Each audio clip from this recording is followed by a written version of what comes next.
Hello people, Linker here, and this is important. We just posted this endgame predictive tier list. Now, we have big ones planned too, furniture tier list, signature item tier list, but before we move on to those, it's important we talk about strategy. Now, you might be asking me, Linker, what's there to talk about strategy, right? You go in these tier lists, you read them top to bottom, and then what else is there to it?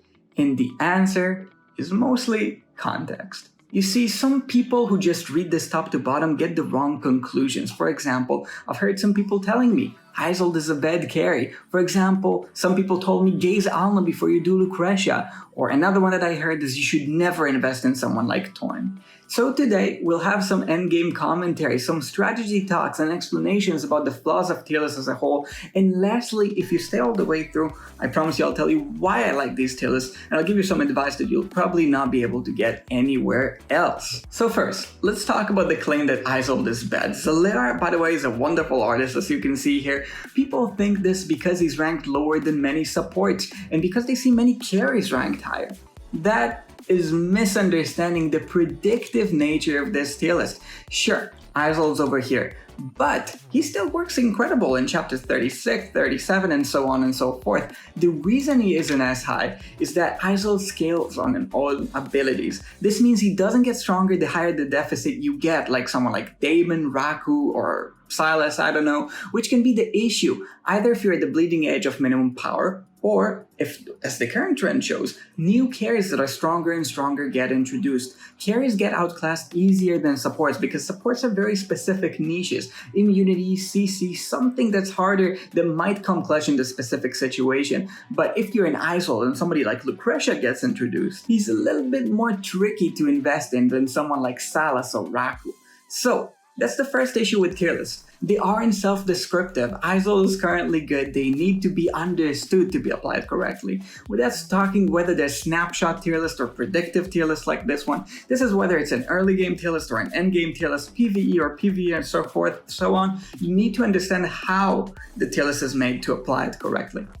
Second issue I want to talk about is that people read this tier list and they see Alna, 705, above Lucretia, 560. And Lucretia's mad about that.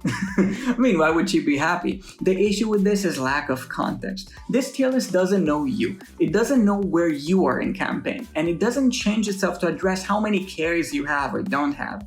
And this becomes an issue when many mid to late game players approach multi-set meta in chapters 31, 32, 33, and they're required to use more than one viable carry team and support them better as time goes on. Now, some players will have somewhat functional teams at chapter 31, but many won't. And if you don't, you better build Lucretia before Alna. Reason being that Lucretia doesn't really need a team. She can work solo, while Alna is perhaps the best carry enabler in the game, but to use her you need to ascend her, build her +9 furniture, and have another carry somewhat built. So, to use Lucretia, you only need Lucretia Ascended, the +30 signature item. So to make the best decisions, one has to take into account, well, their account. Now, tier list lacking context is an issue that's more than just building teams towards the later chapters. Synergies can come up very early. Yo, you see this guy? I mean, that's a little bit later, but let's talk about Torne. Don't get me wrong, overlooked characters like Torne can shine for you, but they do have their issues. He's mostly outclassed in the end game. If you have a full account, definitely not your first priority because he needs to go up front, do his damage, he isn't very tanky, and he spirals very slowly, much slower than other carries. But what if you lack carries and you have Alna very early?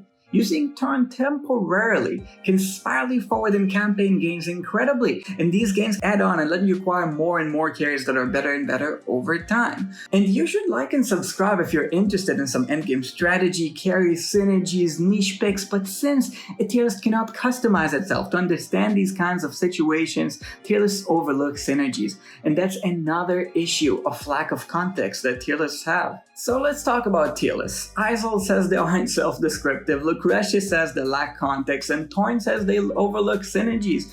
But I didn't even start talking about how they can't be entirely objective, and you gotta address the elephant in the room. All of this is even assuming that the tier lists are accurate, right? Because if they're inaccurate, there's a whole host of other problems. Now you might be asking me, Linker, then why do you even like tier lists, right? And the answer is that they simplify. I can make a book out of all basic synergies, and shout out to Artie who kind of did that, but accounting for context for each possible substitution is almost impossible. I mean, if that's your kind of thing, if you're interested in that, definitely check out the channel. The content is out there. Playlist my content. I recommend content creators like AimB, Grub, Blacky Luke on Reddit, many more. But the reason Tierlists are so successful is they take all this knowledge and they encompass it into a general bird's overview, and they give you a map to navigate what would otherwise be the troubling waters of the end game. And if they're well maintained, they can even give you a changing meta image showing what the future would look like. So they take all this vast knowledge and they put it into this one relatively simple image. So with that, I'm happy we did this. There's now a resource for people to refer to when they're confused about these tier lists. Thank you so much for all the support, and now we're ready to go forward. Post some awesome tier lists and some other content as well. Signature items, furniture, and maybe even PvP. Would you like that? Let me know below, all up in the comments. I listen and I respond to everything. I really like the feedback that you've been giving me recently. And have an awesome day wherever you are, and I've been Linker. Peace.